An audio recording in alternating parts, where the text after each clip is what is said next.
Assalamu alaikum wa rahmatullahi wa barakatuh.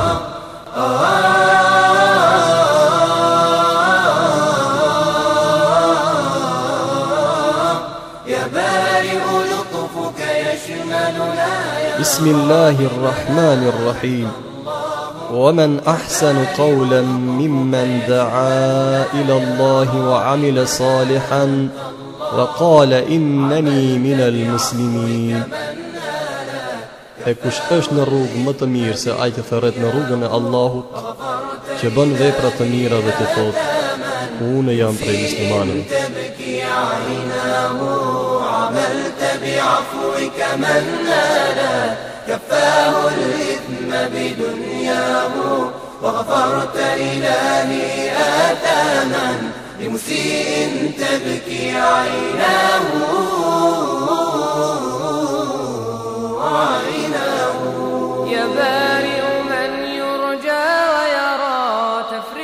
Biblioteka Muhammed Iqbal, për skaj asaj që boton tekste me tematikë fetare islame, ajo bën përgatitjen e audio dhe video kasetave me po të njëjtën tematikë.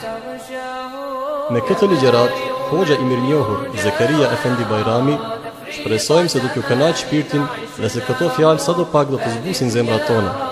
Ashtu që me këtë vepër së bashku të lutojmë kënaqësinë e Allahut subhanahu wa ta'ala. مرحمة في كرب طال وعناه وانشر من جودك مرحمة في كرب طال وعناه. الحمد لله رب العالمين وأصلي وأسلم على سيد الأنبياء والمرسلين وعلى آله وصحبه والتابعيه أجمعين ومن اتبع هداهم بإحسان إلى يوم الدين. أما بعد فإن أصدق الحديث كتاب الله وخير الهدي هدي محمد صلى الله عليه وسلم وشر الأمور محدثاتها وكل محدثة بدعة وكل بدعة ضلالة وكل ضلالة في النار. يقول الله سبحانه وتعالى وقوله الحق بعد أعوذ بالله من الشيطان الرجيم بسم الله الرحمن الرحيم فاعلم أنه لا إله إلا الله صدق الله العظيم. Vëllezër të dashur, ne jemi duke shpjeguar lidhje me diturin dhe kemi thonë se dituria më e domosdoshme është dituria e shpirtit, pra dituria e fesë, dituria e besimit. Dituria e cila është farzi ain, pra dituri të cilën duhet ta posedon dhe duhet ta mëson çdo musliman i cili don shpëtimin dunjë dhe në ahiret. E pastaj vijnë dituri tjera të nevojshme, të cilat mund të themi farzi kifaje, dituri të cilën nuk obligohen mbar muslimant, por dikush obligohet me një dituri, ai tjetri me një tjetër, ai tjetri me një tjetër, që kështu të kompletohemi me dituritë e ndryshme, të dobishme, të nevojshme për jetën e kësaj bote. Pra dituria e parë është ajo të cilën Allahu dhul Xhelal e ka urdhëruar në Kur'an dhe thot fa'lam, mëso dhe dije ose ta dish en la ilaha illa Allah, se nuk ka zot tjetër pos Allahut. Pra e para pikë që duhet ta dije muslimani është ajo se nuk ka zot tjetër pos Allahut. Pra besimi o vëllezër të dashur në Allahun dhul Xhelal ndahet në dy pjesë. Pastaj vin tjerat që e këndojmë në amentu billahi. Amentu billahi wa malaikatihi wa kutubihi wa rusulihi wa l-jawmil akhiri wa bil qadari khayrihi wa sharrihi min Allahi ta'ala wal ba'thu ba'da al-mauti haq. Ashhadu an la ilaha illa Allah wa ashhadu anna Muhammadan abduhu wa rasuluhu. Duhet t'ja mësojmë fëmijëve tan edhe përkthimin dhe ta dim se çka do të thot amentu billahi deri në fund. E para pra është besimi në Allahun. Kjo ndahet në dy pjesë. Para është besimi në ekzistimin e Allahut, të besojmë se Allahu ekziston. E dyta, të besojmë se post tij nuk ka tjetër. Kështu shkurt e kput. Të besojmë se Allahu ekziston, nga se shumë njerëz e kanë mohu ekzistimin e Allahut. Ndërsa pjesa dërmuese e kanë besu Allahun, po i kanë bë shirk, i kanë bë rivan. E ato janë quajtur mushrik. Besimi në Zot është i kahmoqëm. Dhe një dietar ka thonë, sikur ta hecish gjithë botën, mund të gjesh fshatra, qytete, pa spital, pa shkollë, pa fakultet, mund të gjesh, po nuk mund të gjesh lagje të banuar me njerëz e cila nuk ka një tempull fetar. Pra tempull fetar, kur themi, aty hyjnë sinagogët, kishat, xhamiat, ato kultet të cilat i adhurojnë njerëzit e ndryshëm. Pra besimi në Zot ka ekzistuar gjithmonë. Mo gabimi është bon, si është besu Zoti. Pra Zot i kanë thonë njerëzit edhe diellit, e kanë besu diellin. Ato tjerët i kanë thonë Zot hanës. Disa tjerë i kanë thonë Zot zjarit, edhe adhurojnë zjarin. Akoma ka njerëz të cilët adhurojnë zjarin. Nuk e lën të shimet, se si shimet zjari, humbet. Pra Zoti duhet të ruhet mos shimet. Ato tjerët akoma sot në shekullin 21 e adhurojnë lopën. Shkon në Indi, adhurohet lopën. Ato i thonë Zot. Ata pra besojnë në Zot. Që ta kuptojmë, ata e quajnë Zot. Pra besimi në Zot shumë pak herë ka mungu, ose thonë ndryshe, te pak njerëz ka mungu besimi në Zot. Më shumë herë ka mungu dhe te shumë njerëz ka mungu besimi i vërtet në Allahun një. Pra, në kohën e Ibrahim a.s. adhuroheshte zjari. Ibrahim a.s. tha jo, unë dhe ta gjej Zotin. Si dhe ta gjej? Natën i shikon ijet, thot hadha Rabbi. Illi pra është Zoti im, pse nalt. Pastaj kur del hana, e shef hana më e madhe, thot hadha Rabbi. Pastaj kur e shef diellin, thot hadha Rabbi hadha akbar. Ja, asa jo as kjo. Pra ky është Zoti im se ki kona më i madh dhe boj ka më shumë dritë. Kjo, pra Ibrahim a.s. kështu ka vepru. Disa komentatorë të Kur'anit thonë se Ibrahim a.s. nuk e ka pas këtë nga besimi i tij. Aja ka ditë Zotin një, ama kështu ka vepru që ti bindje tjerët, se as ijet, as hona, as dielli nuk është Zot. Po Zoti është ai i cili nuk e humb dritën dhe nuk humbet. Pra yllet, vjen dita, s'ka as ije, as hon. Tani vin nata, s'është dielli, po ku shkoj? E kështu që Ibrahim a.s. i tha, unë nuk i adhuroj këta, unë adhuroj Zotin një. Me këtë duhem të them, o vëllezër të dashur, se njerëzit janë të obliguar për besimin në Zot. Janë të obliguar, edhe ata që nuk shohin, duhet t'ju tregojmë se Zoti është një, ai na ka kriju, ai na furnizon, ato duhet ta adhurojmë, agjërojmë, falim namaz, japim zeqat, shkojmë në haxh, pra punët këto janë halal, këto janë haram, këto janë ndaluara, këto janë të domosdoshme, ani se nuk sheh. Po ai tjetri nuk ndin, edhe atij duhet t'i tregojmë. Ashtu si të kemi mundësi. Po ai tjetri nuk folën, edhe atij duhet t'i tregojmë. Aq sa ka mundësi ta kuptojë. A dikush është i liruar që nuk ka obligime, i thënë gair mukellef, që nuk obligohet, ai që s'ka mend. Pra mendja është ai kryesore. Si ta ka menden, pa marrë parasysh mënyra të tjera, ne duhet t'ja tregojmë se Zoti është një, ashtu siç mundet ai veç ta kuptojë. Pra, kur flasim për namazin, shart është që të falet namazin, njëri i cili është musliman, është i moshërritur, është i mençur. Agjërimi qashtu, një ndër kushtet është t'jese i mençur. Pra, mendja është ajo e cila e bën mukellef, e ngarkon njërin, e obligon me besim dhe me adhurim, me ibadet. Pra, ekziston Zoti, fakt që duhet të besohet se Zoti ekziston. Ato që ekziston Zoti e kanë besuar edhe mushrikët e Mekës. Mushrikët e Mekës, Allahu dhul Xhelal para to thot në Kur'an: "Wala in sa'altahum man khalaqa as-samawati wal arda la yaquluna Allah." Ti nëse i pyet ato i veten, kush e krijoi qiejt e tokë, ato do thonë Zoti. Kështu kanë thonë mushrikët, e po pra këto nuk janë muslimanë? Jo, nuk janë muslimanë se Allahu dhul Xhelal i kanë bërë rival, pos Allahut kanë adhuru puta.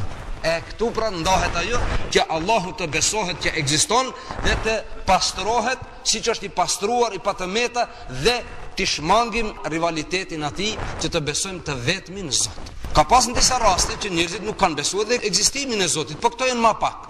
Ka pas raste që nuk kanë besuar ekzistimin e Zotit, ateist kanë qenë njerëzit, pra pa besim, nuk ekziston Zoti. Ju e keni ndëgjuar rastin e Ebu Hanifes radhiyallahu anhu në kohën e Imam Azamit e rreth Bagdadit. Pra, ato kishin të bëjnë me fqinj të cilët kishin u hazu nga filozofia greke, nga filozofia indiane, nga zjarputistët e Persisë, kështu që ishte i ngarkuar ai popull me shumë rryma.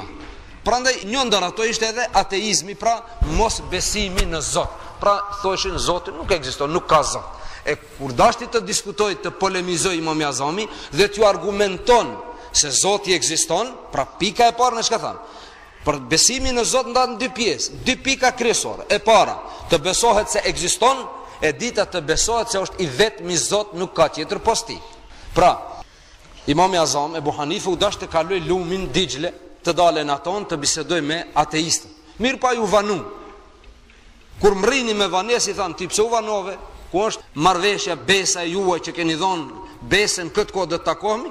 Imam Azami tha, unë u vanova se nuk kisha me shka ta kaloj lumin, nuk kishta anije, unë e prita pak, erdhën të drasat, pa një ande erdhën, një kënde, u afruna të drasat, pas të ju paraqitën të baskia, edhe të drasat u ngullën mes vete, u lidhën kështu form, u bo një anije, edhe unë hipa ati, dolan këton. Këto i thonë ti, a talesh me neve?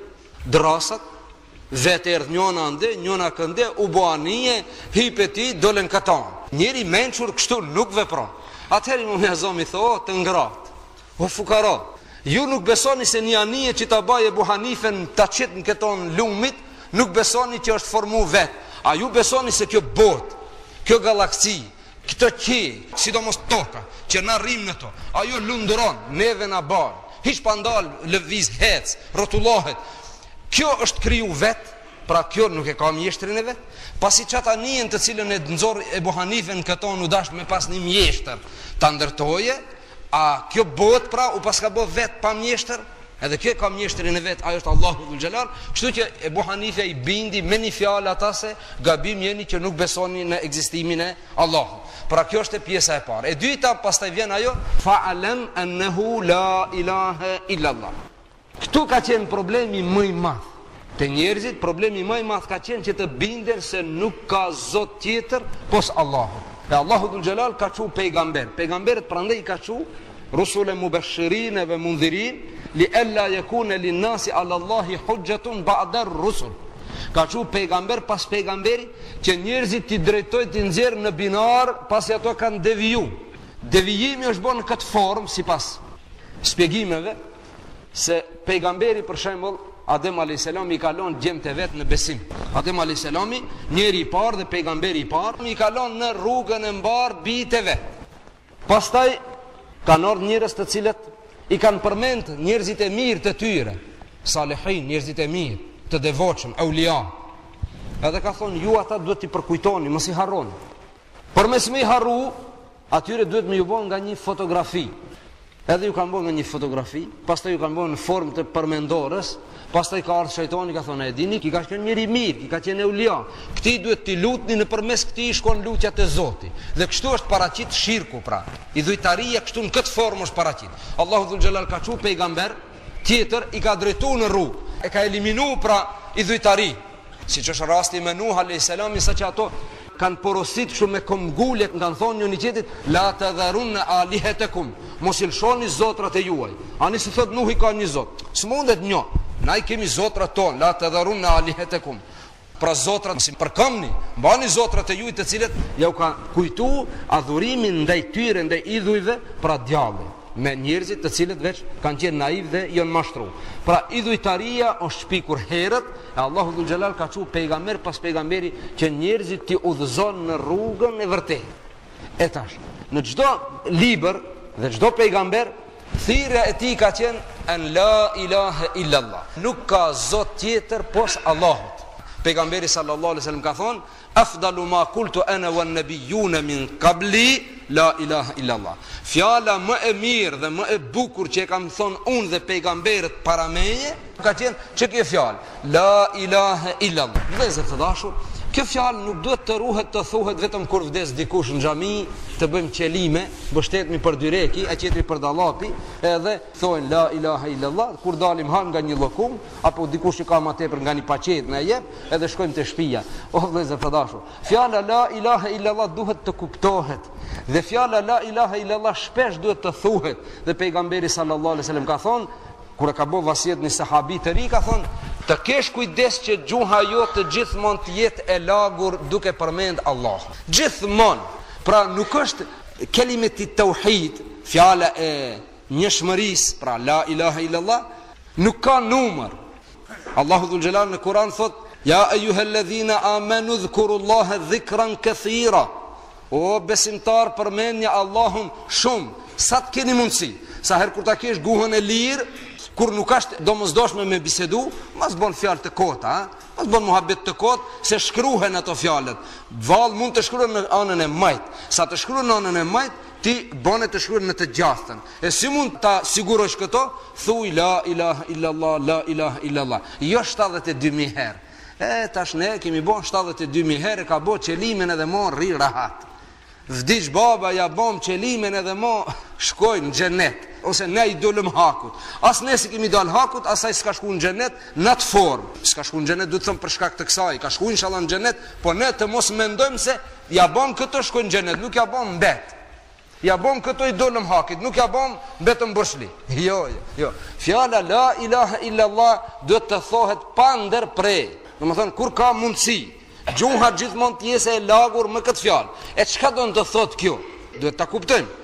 Fjala la ilaha illallah ndahet në dy pjesë. Pjesa e parë është kufrit tan, me mohu çdo zot. La ilahe, s'ka zot. E me thonë ne kështu për la ilahe, la ilahe, la ilahe. E di çka s'ka zot, s'ka zot, s'ka zot. E tash, ndalni këtu ta kuptojmë mirë. Mos të ngatrojmë kablat, se shumë rrime e fortë është këtu. Për plas për jetë. La ilahe, s'ka zot. Pjesa tjetër e plotson këtë dhe bëhet tamam. Illallah, përveç Allahut. S'ka zot tjetër përveç Allahut. Çështu e ka kuptimin. La ilahe, s'ka të adhuruar. Për mu nuk ka të adhuruar. Ti thua musliman, unë nuk adhuroj tjetër kënd. Unë nuk adhuroj. Nefsin, epshin, egoizmin, karierën, sandalin, fotelen, pozitën, këtë, pasurin, sportin. Se disa njerëz thonë, filoni e adhuron me gjithë zemër sportin. E po Zotin kur do adhuroj? Ai si ta adhuroj me gjithë zemër sportin, atëherë s'ka mbet vend për Zotin. Kjo zemra shumë e vogël, kjo nuk ka vend për shumë të adhuruar. Zemra nuk ka vend të adhuroj edhe nefsin, edhe epshin, edhe pasurin, edhe egoizmin, edhe dynjon, nuk ka vend, jo. Këtu ka vend për një. Të adhuruar s'ka tjetër. Pra nuk adhuroj tjetër përveç illallah. Prandaj edhe në tehijat kur themi ashhadu an la ilahe, ashhadu an la ilahe, dëshmoj se s'ka zot tjetër illallah përveç Allah. Dhe kjo ngritja e gishtit në tehijat është një sunet prej suneteve të pejgamberit sallallahu alaihi wasallam. Suneti fort të ngrihet gishti kur thua la ilahe illallah. E tash njoni thot, mirë o unë sa ne dia ti a ngre mira, se ngre mira. Edin, ti a e thua mirë ashhadu an la ilahe illallah, te gishti nuk prish shumë punë, se që kjo ishareti është pak nga të asaj thonjes. Po ne shka të bëjmë dë njerëzive që në sejdë dhe thonë subhana rabbie la. Që shtu thënë? Subhana rabbie la. I patë me ta është zoti jem, jo. La. Po duhet të thotë subhana rabbiel e ala. Subhana rabbiel e ala. O vëllezër të dashur, ndashta shto fjalën të thjeshta për dikën për juve, po unë për hir të dënjoni që ka ardhur sot sefte në tjesë inshallah e dobishme, se ndoshta për dikën jon çështje të vogla të imta, se duhet më shku pak më lart, po megjithatë kem për obligim se një njeri në mosh nga pleçnis bën një kamet një ditë ashhadu an la ilaha illallah, ashhadu an la ilaha illallah, ashhadu anna muhammeden rasulullah me re e para është re, Resulullah. Ai thoshte Resulullah. Thash po ashtu, tha unë sa herë kum bëm me zindë. Sa herë, po si be Resulullah. Ç'është tha unë? Pra, ne halon nuk I kemi pastru dëgjona shumë të vogla. Ai tjetri semi Allahu liman hamide. Semi Allahu liman hamide. A di si thoshte? Semin Allahu liman hamide. Semin Allahu liman hamide. Ne duhet të mësojmë këtë ta quaj pra një kurs fetar, kështu të vogël të thjesht para juve, e ato që I dini inshallah ma bëni halal, nuk ma çuni për të marrë. O vëllezër të dashur. E kur themi ashhadu an la ilahe, pra nuk ka zot illa Allah, përveç Allahut. Nuk ka zot tjetër përveç Allahut. Nuk ka adhurojmë zjarin, nuk ka adhurojmë lopën, nuk ka adhurojmë diellin, nuk ka adhurojmë veptimën, nuk ka adhurojmë shejtanin, nuk ka adhurojmë melaçet, nuk ka adhurojmë nefsin, nuk ka adhurojmë pasurinë, as sportin. La ilahe, hiç, këto asnjë nuk vlen illa Allah përveç Allahut. Fjala më e bukur dhe më e mirë dhe çelësi i xhennetit është që kjo pra. La ilaha illa Allah miftahul xhenne. Ai që kët nuk e thot me shpirt, me bindje, me punë, me vepra, ai pra e ka humb çelsin, e si ta humbish çelsin nuk mund të hinjet në xhennet, se nuk lën ta thesh derën. Pra vëllezër të dashur, ja pra koha shpejt kalon. Në të ardhmen inshallah do ta vazhdojmë. Na në fillim, për ato që nuk ishin në fillim, tham se tema jon sot ishte kjo: të besohet në ekzistimin e Allahut Dhul Xhelal, dhe e dyta të besohet Allahu i vetmi krijues dhe furnizues i pashoq. Kjo pra është qëllimi, ja? Zoti të besohet në ekzistimin e tij dhe të besohet Zoti i vetmi i pashoq, duke ju shmang çdo idhujtarie, çdo shirku. Lutim Allahun Dhul Xhelal me këtë fjalë të jetojmë dhe me këtë fjalë inshallah Allahut shpirtin t'ja dorëzojmë. Dhe kjo fjalë inshallah të na bëhet çelës i xhennetit për në ahiret. أقول قولي هذا وأستغفر الله لي ولكم وآخر دعوانا أن الحمد لله رب العالمين. لله عاقبة الأمور طوبى لمعتبر ذكور. لله عاقبة الأمور طوبى لمعتبر ذكور.